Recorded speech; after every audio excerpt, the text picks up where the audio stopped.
Ramayana. Eu queria, em primeiro lugar, agradecer ao convite da Sol, né? Pedir desculpa que ontem eu falei contigo no telefone e parecia que eu estava mal-humorada, mas na verdade eu estou muito gripada e assim, para não parecer antipática, eu vou pedir desculpas públicas, né? E dizer que eu estou muito contente de estar aqui, porque afinal de contas estou entre amigos, Marco, Ramayana, que também minha companheira de cinema, Ana Paula, que eu já conheço há muito tempo, ela dança, faz teatro. Eu nem sabia que ela sabia essas coisas de hip hop. Eu sei outras coisas dela que ela faz muito bem, mas gostei do vídeo. Fiquei assim, surpresa. Gente, quanta coisa. Muito legal, né? Então, assim, eu queria retomar. Enquanto todo mundo está mandando para o futuro, né, a Ana Paula meio que puxou isso, e a Ramayana, a Solange falou de ciência, e a Ramayana sempre super hiperatualizada, né, nessas coisas de audiovisual. Eu fiz uma fala muito curta, né, e que na verdade eu vou mandar para trás, vou para o passado, né. Eu procurei, eu fui convidada para falar sobre ciência e cultura, e aí eu comecei a pensar, e isso tem a ver um pouquinho com o que a Solange falou no começo, né. Ela disse que a ciência hoje, eu interpretei assim, é quase sinônimo de tecnologia em alguns discursos, né? A Ana Paula também chamou a questão de quem domina a linguagem, né? De quem é o domínio da linguagem. E eu estava pensando nisso, né? Quando eu comecei enfim, sugerir para mim mesma trazer um questionamento, afinal de contas, sobre os termos, né? Porque comecei a pensar, tá, mas o que a gente chama de cultura e o que a gente chama de ciência, né? E aí peguei um texto do Terry Eagleton, né? que é um teórico bem irado, assim, marxista, e ele tem um livrinho pequeno que chama A Ideia de Cultura, e ele começa dizendo isso, né? Que a cultura como conceito, ela teve, hoje ela está bastante expandida, está bastante complexificada, está bastante dispersa, mas que ela começa com três, na verdade, significados bastante distintos. O primeiro deles, cultura como cultivo, né?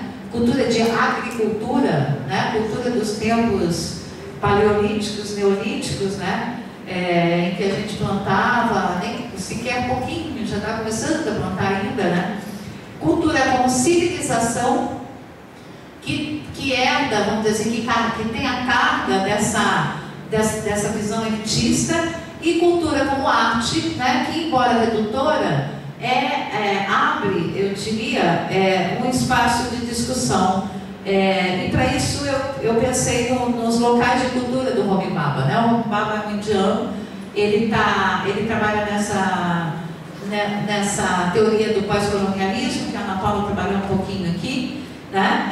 Entre as muitas coisas que ela apresentou, e ele vai falar justamente na introdução do livro dele sobre locais de cultura, né? O local da cultura. Ele vai dizer que a arte hoje é um lugar privilegiado para a gente fazer esses encontros, né? Entre a história, né? Aquilo que não se resolveu na história, e aí ele chama justamente a questão da diáspora, a questão dos africanos no Atlântico Negro. Ele vai trabalhar com um filme maravilhoso que a gente não consegue ver sem chorar muito, infelizmente, que é o Beloved, Sabir Ramada, né? Que é lindo, assim, que fala disso. E ele vai usar justamente esse filme para explicar como a arte hoje é um local interessante para a gente rever esse passado e tentar, de alguma forma, acertar as contas com ele, né? E daí eu passei, eu vou ser bem breve mesmo, e daí eu passei para uma frase que é do meu queridinho de cabeceira, né, o Walter Benjamin, que eu estou impregnada da teoria deste judeu alemão que se suicidou perseguido pelo nazismo no primeiro ano da década de 40, que normalmente é lembrada quando se fala de cultura, né, que é uma fala da 7ª tese da última escrito dele, tese sobre o conceito histórico, que ele diz assim: nunca há um documento de cultura que não seja, ao mesmo tempo, um documento de barbárie, né? As pessoas costumam, muita gente comenta essa fala, né? Uma das grandes é uma dos grandes, como é que se chama, ditados já do Walter Benjamin, né? E normalmente se comenta isso, se colocando justamente essa questão de que o que se chama de cultura, especialmente se a gente pensar num ambiente nazista, né? Racista, altamente racista, que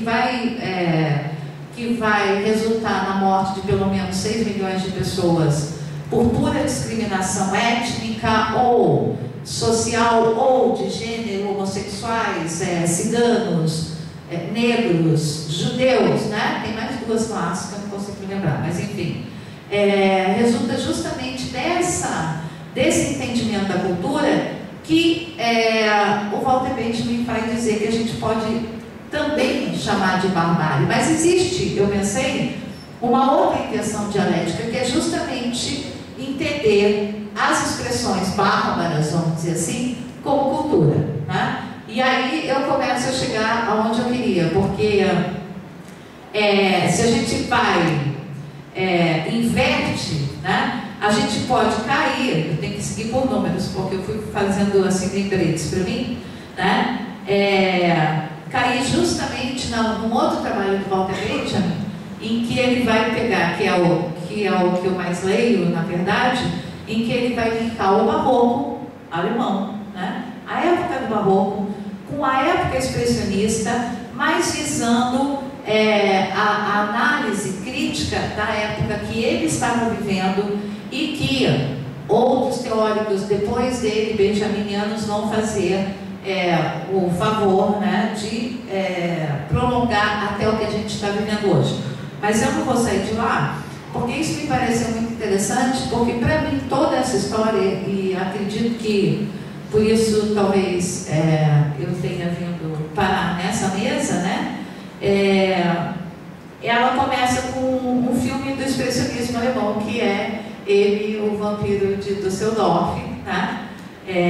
Do Fritz Lang, né? E justamente esse é o momento em que o cinema ele vai ser valorizado pelo Benjamin como sinônimo de tecnologia, né? E ele vai fazer a pergunta, uma das perguntas, na minha opinião, mais bonita dele, que não em relação ao cinema, mas à fotografia, antes ainda, um pouco anterior ao cinema, que ele diz que as pessoas ficam se perguntando, né? Em 1937, 36, o texto, acho que 36 ou 37, 36. Que é um dos textos mais importantes do cinema, né? Da teoria do cinema, mais ontológicos, assim. Então ele fica se perguntando, tá? Ele fala, as pessoas ficam se perguntando por que fotografia, se fotografia é arte, quando na verdade elas deveriam estar se perguntando como a invenção da fotografia modifica os estatutos da arte, né? Então acho que para mim isso se torna muito importante. E aí, eu não vou ler tudo isso aqui, porque eu desenvolvi um pensamento muito complexo para mim mesma, a essa altura do campeonato, mas eu vou terminar com um teórico que foi amigo do Walter Benjamin, e que trabalhou justamente a questão do expressionismo alemão, né, que mais tarde foi fazer filme nos Estados Unidos, conseguiu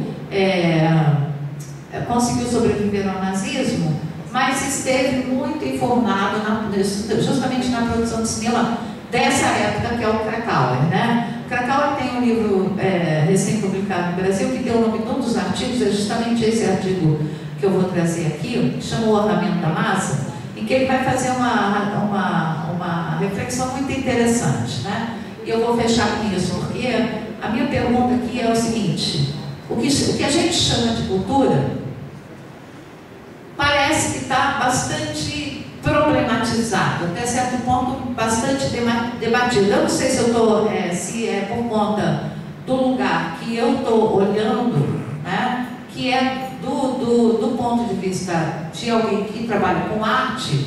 Eu não conheço os debates sobre ciência, né? Mas se eu pensar, por exemplo, hoje eu posso pensar, eu vejo a Ana Paula aqui falando sobre hip hop, sobre esse monte de nome legal, Som Ra, né? Um egípcio rapper, é isso que ele é, performático, né? Porque obviamente tem a ver com Amon Ra, alguma coisa assim, né?